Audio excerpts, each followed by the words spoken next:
Hey everybody, this is Alex Merced from AlexMercedCoder.dev, and what I'm going to do is I'm doing a new introduction to terminal video, just because I like to do a new one every once in a while.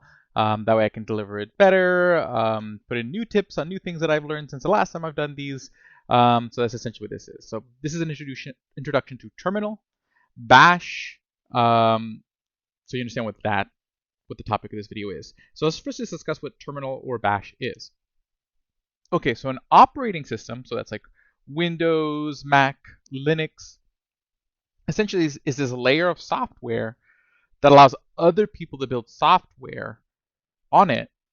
And basically the operating system is handling how do you talk to the hardware. So like if I were to write a video game, I don't have to worry about how do I talk to the printer, how do I talk to the hard drive, how do I talk to the RAM, how do I talk to these things, because the operating system is kind of providing a layer that deals with all that. Like how do I organize data on the hard drive, aka the file system. Okay, all these things we don't have to think about because the operating system kind of provides a way of doing it. And generally there's three main sort of these interfaces, these operating systems: Windows, Mac, Linux. Okay, now Mac and Linux are very similar because they are both based on an older operating system referred to as Unix, while Windows is kind of its own thing. Okay, so the terminal is what's referred to as the command line interface to a computer. So there's two ways you can interact with your computer, interact with your operating system to give your computer instructions.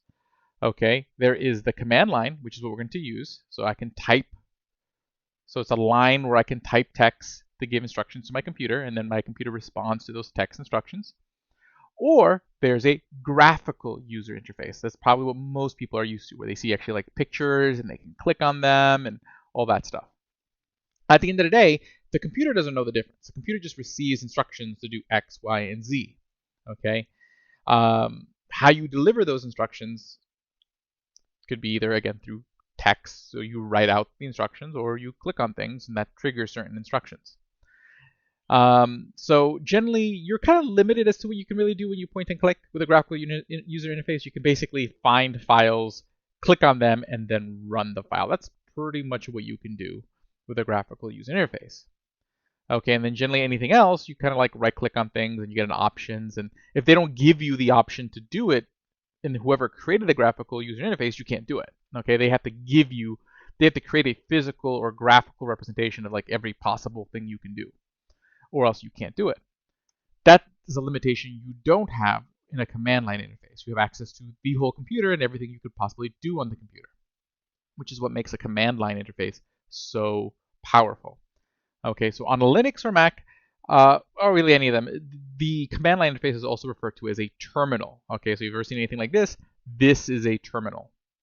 Okay, now, there's different versions of terminal that allow you to use a different syntax for the commands you send to the computer. Okay. Now, generally, if you're on Linux or Mac, your terminal is going to be either Bash or Zush. Generally, on Mac now it's by default ZSH. Now, on Linux, it's going to be a default Bash. ZSH and Bash are pretty much identically the same thing. So generally, if you're on Mac or Linux, it's going to work the same way. If you're on Windows, the default terminal is either going to be something called CMD, meaning command prompt, or PowerShell, which is different. I'm not talking about PowerShell or command prompt in this video.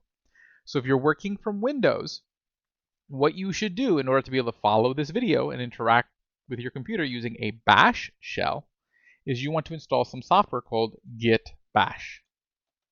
Okay, you can either install Git Bash, which actually installs Git for Windows and allows you to have a bash shell. Okay, or two, on Windows you can also do what's called a Windows subsystem for Linux, where instead you actually have a copy of the Linux operating system installed within your Windows system, and you can interact with it through its bash shell. Okay, so either one of those options are fine. The commands that you'll learn in this video will still apply. So again, bottom line is, all a terminal is, it's a way for me to give text instructions to my computer. Has nothing, it can interact with pretty much all your software on your computer, because at the end of the day, it's the same instructions you're giving when you click on things. Okay, so essentially when I click on something, anything I can do by clicking, I can do by typing in a terminal. Okay, so that's all the terminal is. It's allowing me to talk to my computer and tell my computer to do things.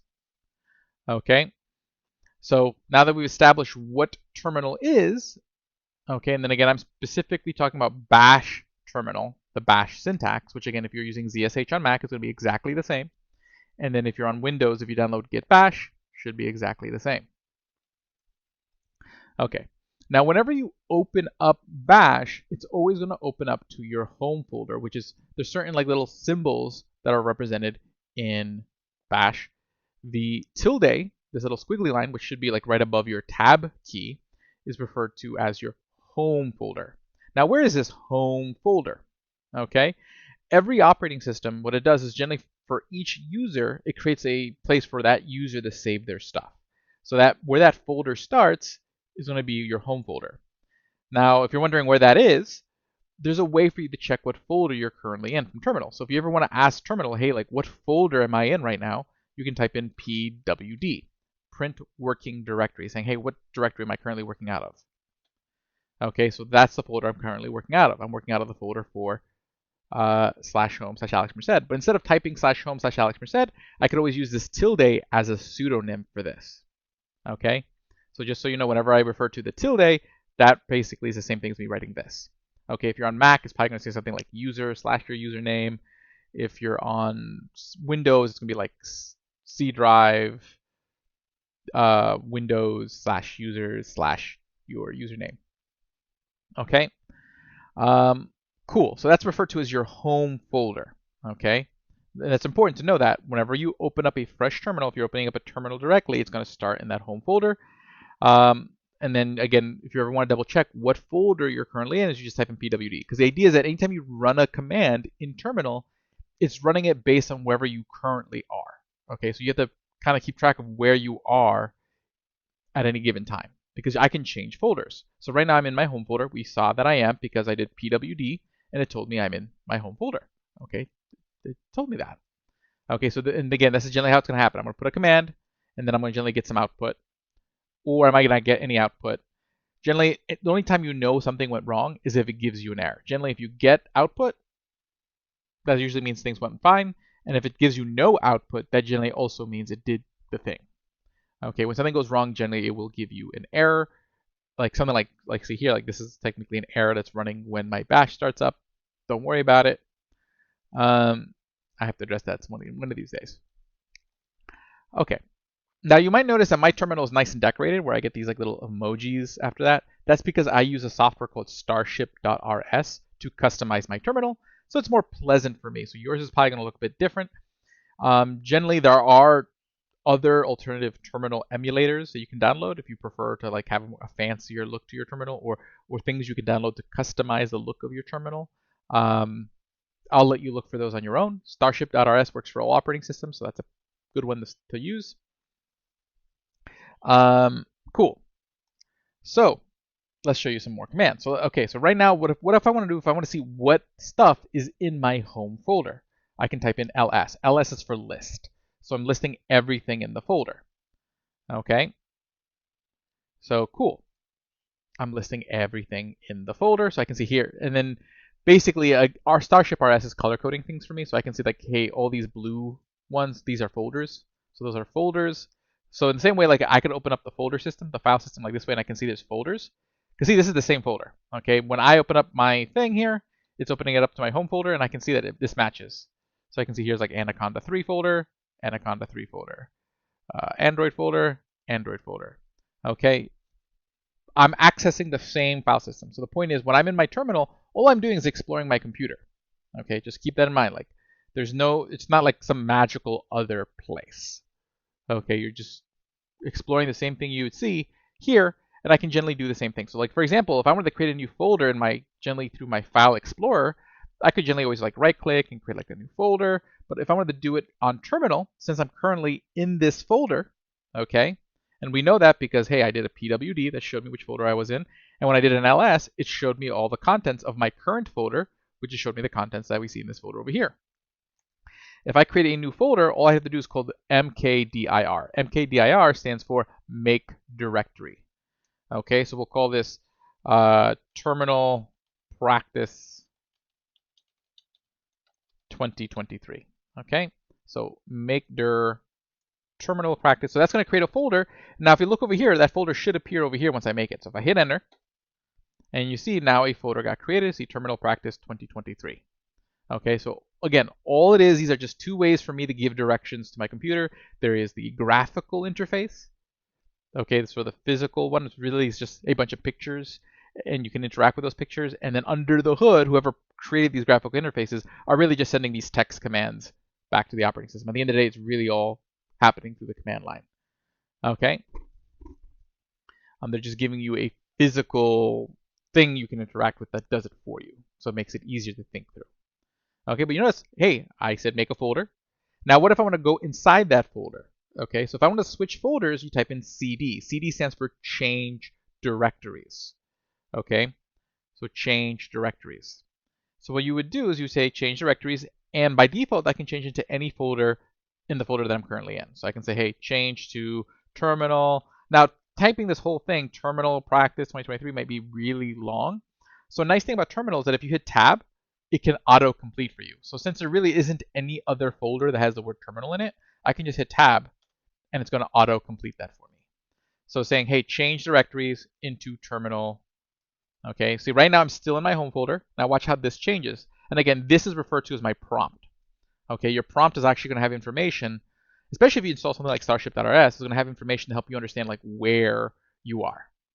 Okay, so if I hit enter here, okay, so now see, it's telling me that, hey, I'm in that terminal practice 2023 folder. Okay, and see, it's telling me where I am relative to my home folder.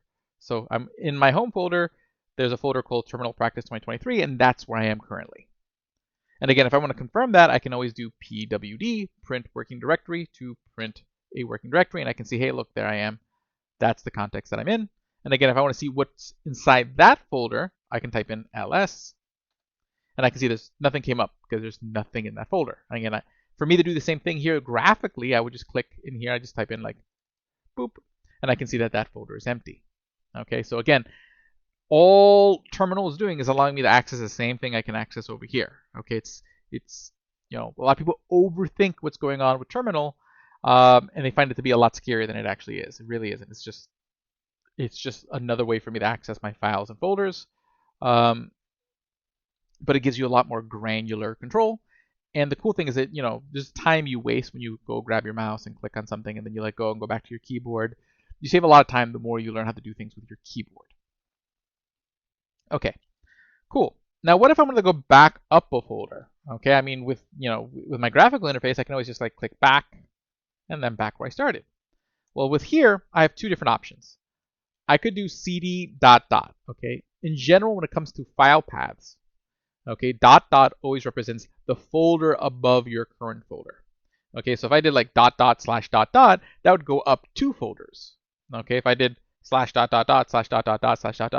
that'd be saying, hey, go back up 3 folders. Okay, the idea is you can always kind of say where you want to go.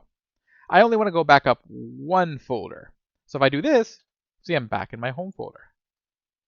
Okay, now let me go back to the terminal folder. Okay, now another way you can do this, because I want to go back to my home folder, because what if I was in a folder that's like 3 or 4 or 5 folders deep, and I want to go all the way back to home? I don't have to be like cd ... /... /... What I can do, you can always get back to your home folder very easily by doing cd /tilde, because again, that tilde always represents your home folder. Okay, so I can be like boop, and I'm back home. It doesn't matter where I'm at, I can always go back home by doing cd tilde. Okay, so that's a very nice little trick to know there. Okay, so let me go back into terminal practice 2023, back in there. Now, what if you want to create a folder? Okay, so let's make 2 more folders in this folder. So like here, let me go back, let me open that up.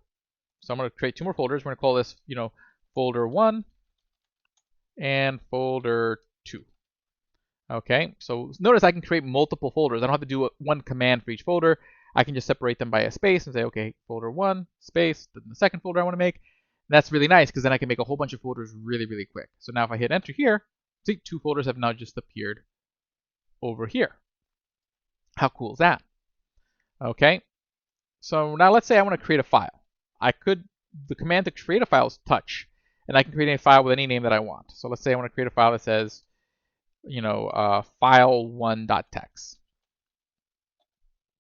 Okay, and see, a file called file1.txt got created.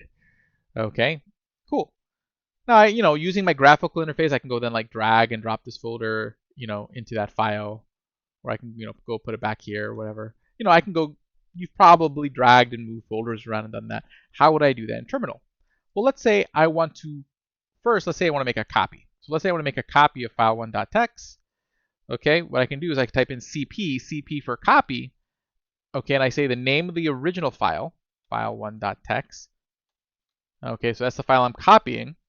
And since I only wrote the file name, it's assuming that it's in the current folder. Again, whenever you don't specify anything else, it's going to specify that you mean the current folder. Okay, what I want to do is make a copy of file1 in that folder 1. So what I'm going to do is if I do dot always represents the current folder. So relatively, one dot represents the current folder, 2 dots always represents the folder above. Okay, so I'm saying, hey, from the context of the current folder, inside of folder 1, which is inside the current folder, copy it to a file called file2.txt. Okay, so saying take file1.txt in this folder and make a file2.txt in this location. Okay, so now when I hit enter, okay, now if I click over here in folder 1, see there's a file2.txt. Okay, so the idea is that everything has to happen in the current folder. If you understand how to write relative file paths, you can start expressing, saying, hey, I want it to be in here or in there and whatnot. Okay, so again, 1 dot always represents the folder that you are currently in. 2 dots always represents the folder above you. Okay, now what if I wanted to move this file1.txt? I don't want to copy it. I don't want to make 2 files. I just want to take that 1 file and put it somewhere else. I want to put it in that folder 2. What I can do is use mv, move. Okay, now move, again, I put the file, the first where it is now. So that's in this folder, file1.txt, and then I can express where do I want the file to be moved to. So I want you to move it to /folder2/file1.txt. Okay, so basically what it's going to do is going to create this file and then delete this one. That's kind of what it does. So the effect is I've moved the file.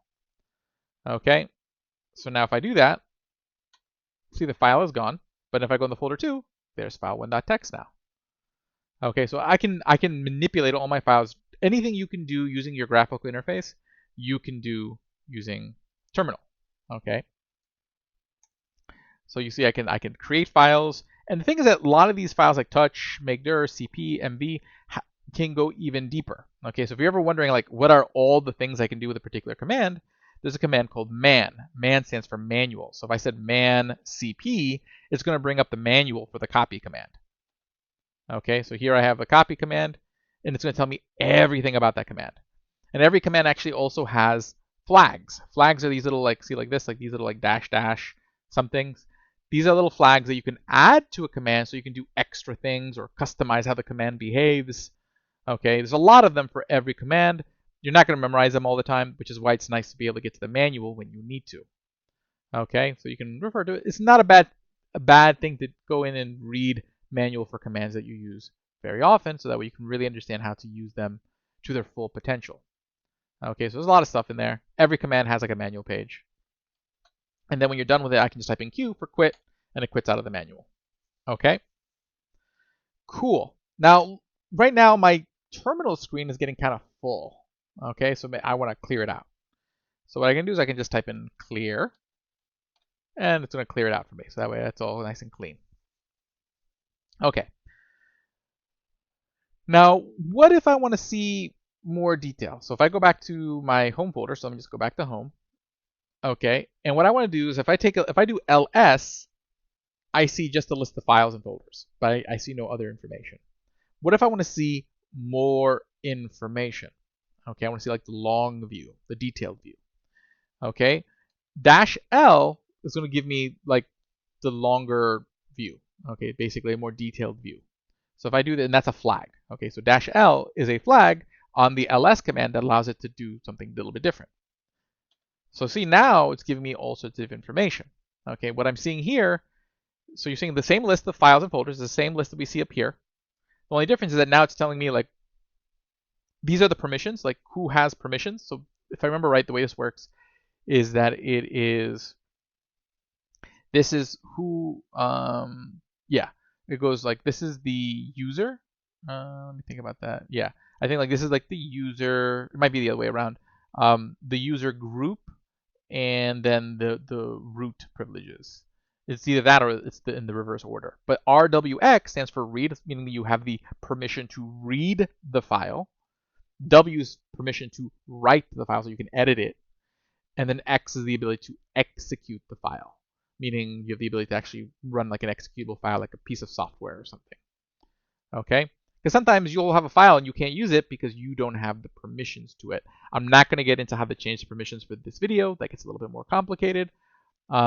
But the command for doing that would be called chmod. So if you ever run into a situation where you need to edit permissions of a file, look up how to use the chmod command. You could actually just use the manual.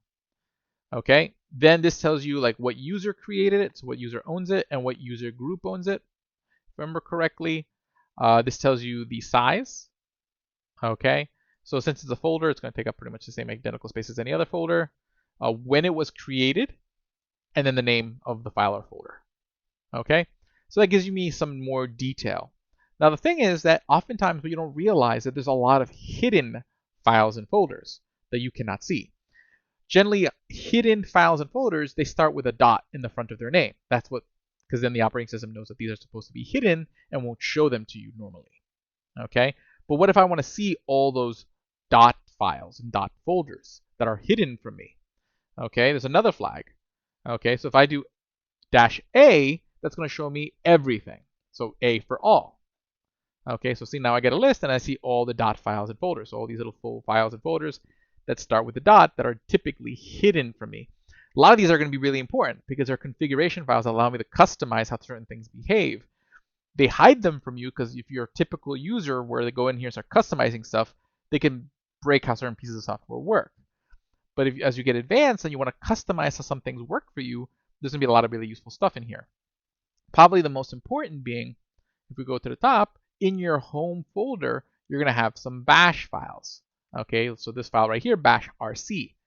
Okay, so if I'm on Linux, every time I open terminal, this file runs.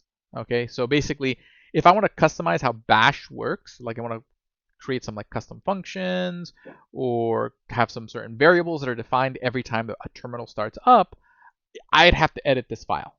Okay, if you're on Mac and you're using ZSH, it would be a ZSHRC file that you'd see here.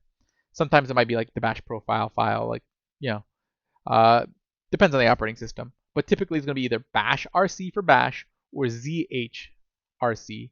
And that's going to have basically, it's a file where you can put, it's a file where it's going to run every command in that file every time the terminal runs up. So that's where you would put all your customizations. Okay, so for example, what I do is I edited this file, and in this file, I have it run all the files I have in this folder. So I put all my customizations in this folder, and then I just run them, you know, put a little command there that runs all the files I have in here. So that way I'm not putting too much information in this file. Okay. I'm not going to get too deep. I might come back to customizing a little bit, but we'll keep it at bay for now. But just so you're aware that there's all these dot files. So I have all these different dot files that customize different things on my computer. Okay. But the only way I can see them is if I do that -A flag. But what if I want to see the detailed view and all the files? Then I can do ls-la. So the detailed list and all the files.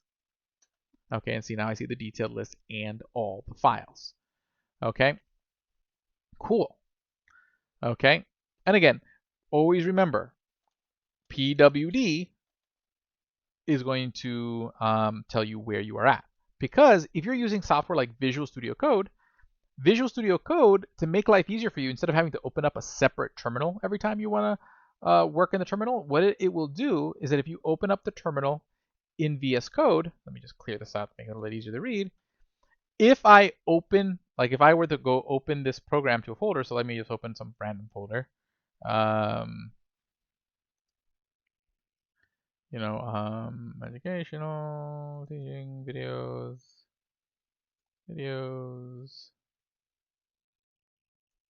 Okay, if I were to open this folder here, okay, So you notice how I opened the folder by going to File, Open Folder, and I chose a folder that I want to work off. And that's a good habit when you're using Visual Studio Code for doing programming. You always want to have a folder that represents that particular thing you're working on and have VS Code open to that. Because a really nice convenient feature you get is if I create a new terminal, okay, it's going to automatically open terminal to that folder. So I don't have to go CD down. So now if I do a PWD here, okay, how nice is that? So see, it's already in the folder that I'm working out of. I don't have to manually CD all the way down. Okay, so that saves me a lot of time. But otherwise, it's the exact same terminal. This isn't like a special terminal that's VS Code. VS Code is merely giving you access to your terminal from within it. Okay, another nice thing to be aware of is that you can change which terminal you're using. Okay, so generally if you have multiple types of terminals, you should be able to click like right here and see your different options. So if you're on Windows, chances are VS Code is going to initially open up PowerShell. Okay, but maybe you want to switch over to Git Bash or Ubuntu if you installed Linux subsystem for Linux, and then it's going to be right here where you can like change which terminal. So you can configure your terminal settings. Like if I go over here, and I can just change all my like terminal settings. So say, hey, which terminal that I want to use? Okay, and so forth and so forth. Although usually right here you should be able to see like Git Bash and Ubuntu or whatnot. And again, I can add more terminals. So if I can have multiple terminals in here. So if I want to create another terminal, see now I have two terminals and I can put commands in both of them. And let's say I wanted to have them side by side, I can take this terminal and I can click this button and split it. So now I have two terminals side by side. So I can be doing instructions in two places. Okay, so this is very, very useful. One of my favorite features of VS Code is a very simple feature in the sense that they're just giving you access to something you already have, but it's just nice to have it in your VS Code so that way I don't have to be switching windows all the time. Okay, so just be aware of that. Again, so this is technically when you're using terminal in Visual Studio Code, it's separate from VS Code itself. So there's Visual Studio Code, and then there's your terminal. Okay, so just to be aware. Cool. So that's how terminal works. Now, a couple cool things you can do. So let's talk a little bit about customization or running scripts. You can write scripts that run terminal commands for you. Okay, so let me just go back to the terminal we had open over here. Okay, actually, before we even do that, let's talk about editors because you can actually edit files from terminal. And generally, if you're on a computer, you're going to have one of two different editors by default installed. Okay, so let me just go back to our terminal practice folder. Okay, now let's say I wanted to create like a new file and I just want to edit it right from here. What I could do is I could use either Nano. So I'll first do Nano. So Nano is a text editor. It's going to allow me to edit files right from terminal. It's like having a little notepad in terminal. So if I do Nano, that's the command, and then I say the name of the file I want to edit. So we'll say, hey, script.bash, because generally bash is the extension for any bash scripts you want to write. So I do nano script.bash. So here now I'm editing a file. Okay, so I'm no longer in terminal, I'm in Nano. Okay, and then I can just write text like I normally would in like Notepad or something. Okay, so think of like, Notepad or Microsoft Word or something like that. And then as far as like writing a bash script, you just write the commands, one command per line. So in this case, a command you can put to just, we can say, hey, make dir example1, and then we'll touch a file, example, touch /example1 file1.txt. Okay, so essentially this script, the first thing you should do is make a folder called example1 and then make a file inside of it. That's what this script is going to do. Okay, now for Nano, in order for me to get out of it, I'm going to use this command right here, control exit. So basically when you see like the little arrow up, that means control. Okay, it might be command on Mac. Okay, so I hit control X, and now it's asking me, do I want to save it? I'm going to say Y for yes. And it's going to ask me what name of the file should the file be. And I'm going to hit script, that's fine. And I'm back to terminal. Okay, so that's how you use Nano. So I can use Nano to get into Nano, and then it's control X to get out. Okay, but now I have this command, this file in there. So if I do ls, see there's my script.bash file. Now if I want to run a bash script, the command is going to be source. Okay, so I do source script.bash, and that's going to run the file. So let's see here. So right now I only had these two folders. If I run that script, and now let's do an ls again, see, now example 1 was created. Okay? So the script ran, and it ran all the commands in it. That can be really useful because you can run scripts that do things that you do over and over again, and then you can just run the script whenever you want to do them, so you don't have to type every. So like if you have a thing that takes like 20 commands to do, you can write scripts that can run that for you. So you can actually like program bash. Okay, it's actually referred to as bash scripting. If you ever get into like networking, it's something you do a lot.